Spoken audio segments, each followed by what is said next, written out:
Hannah Gadsby will present the Agent of Change Award to Laurie Liss.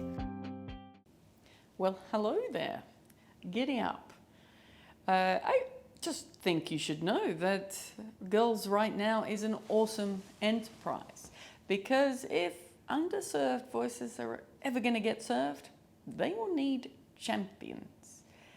I want to also say that I want you to know that your voice is important, and not because of how it can help or what it can do for people who already have power and representation.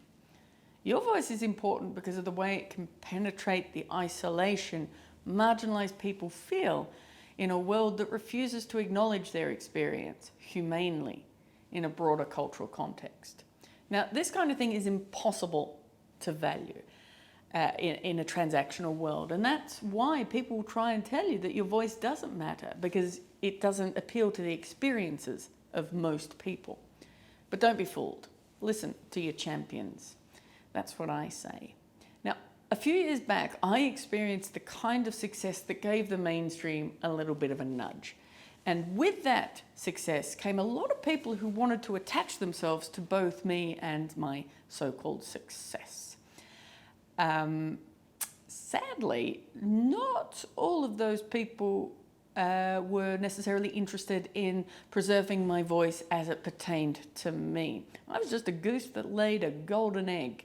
Now, well, it wasn't always necessarily malicious, but it did always involve a degradation of my boundaries. And to be fair, a lot of that had to do with my own naivety. I was used to my work being undervalued, so naturally I wanted to believe the best of people who were suddenly placing value in my work. It took me a damaging amount of time to work out who respected the person that came with that success. And if you haven't been paying attention, that was me. That's this goose. Laurie Liss was one of the very few people who reached out to me during that time who has only ever respected my boundaries. She's shown me an enormous amount of respect and patience as I've muddled my way through all the bullshit.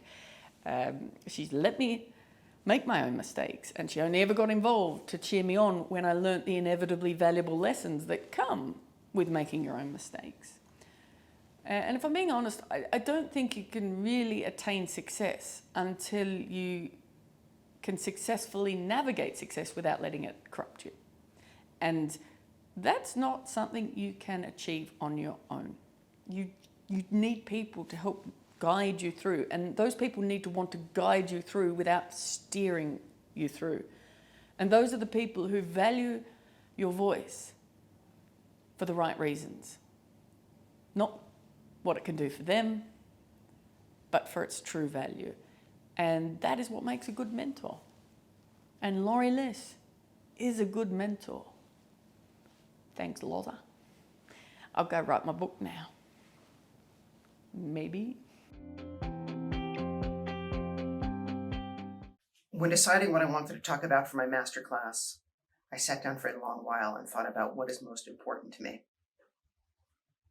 And what I realized is that what's most important to me is my ability to think critically and to question authority, and how I see the two going hand in hand.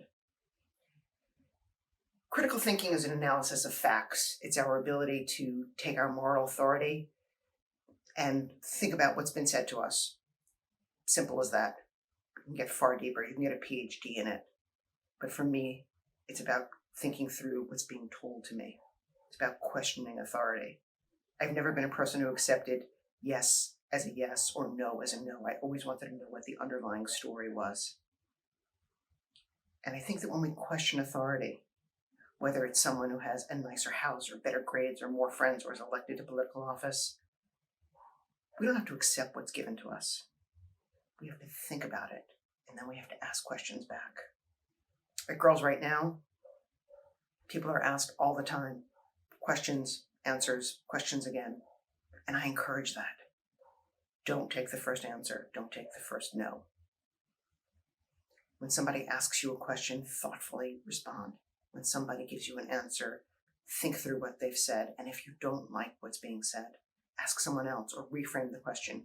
You don't have to take the first response. You actually don't have to take anything you don't want to.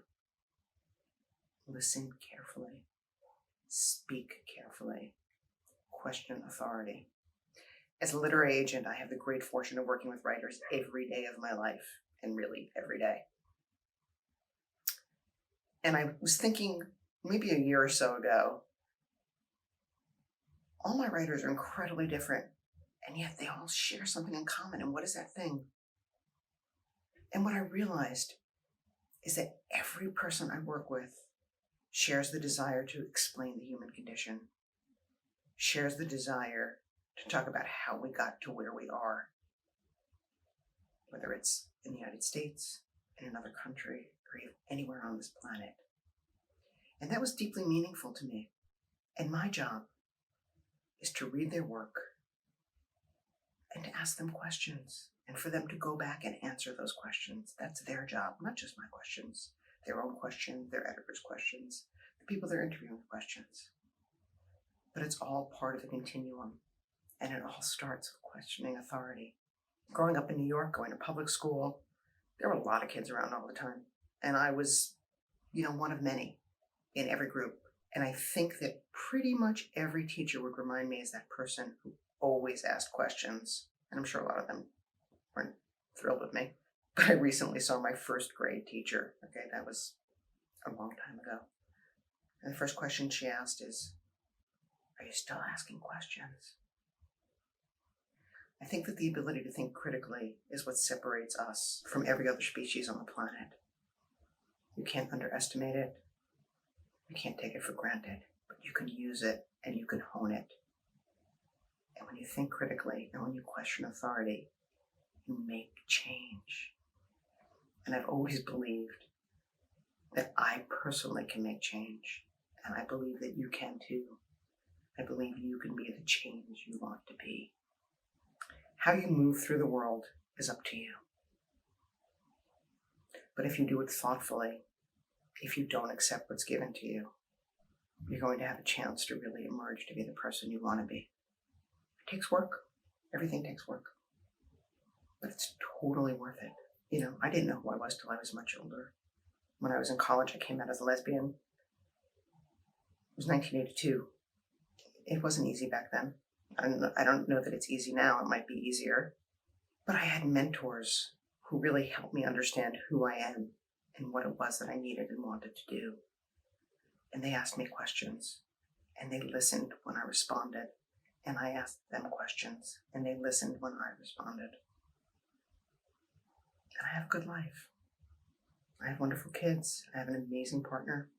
I really have what I want. I get to make change in the world. I get to talk politics. I get to talk to great writers all the time. Not easy. I work for it every day. But I am the change that I wanted to see in the world. And before I leave you today, I want to say one more thing. For those of you who are over 18, please vote. Please talk to the people around you about voting. And if they say they're not voting, question them. Why? Why would you give up the ability to vote when it is the one right that really can't be taken away from us? Good luck. Thank you for giving me this time. And remember,